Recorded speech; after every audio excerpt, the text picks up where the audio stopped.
Hello guys! Nakatapos na naman ako ng isang araw na pagtatrabaho. Pero kahapon di ako nakapasok kasi sobrang sama ng pakiramdam. Dahil gawa ng pabago-bago naming weather dito. Sobrang lamig ngayon naman, hindi. So, eto, sobrang grabe ng sipon. Kahapon congested ako. Buti na lang natapos ko yung buong maghapon na pagtatrabaho.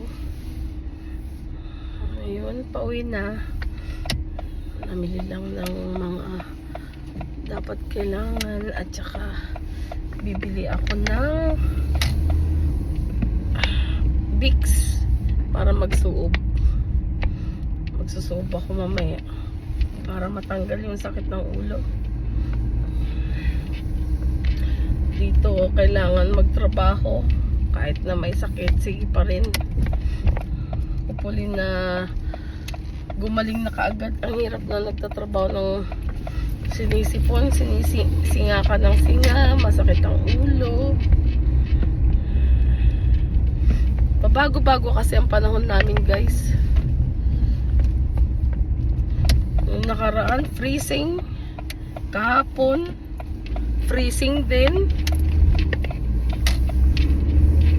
Kaya sana tuloy-tuloy nang wala ng snow. Mahirap na ang mga bumabagets. Kasi ganito talaga yata na yung timpla ng katawan natin. Mahina na yata sa lamig. Thank you guys. Ingat-ingat tayo. Ito, dadaan ako. Bibili ako ng Vicks na magsusuob daw ako. Bibili ako ng Vicks dito sa Walgreens. Ilalagay ko sa mainit na kumukulo na tubig daw. Tapos magtatalakbong. So gagawin ko ngayon para makaginhawa yung ulo ko.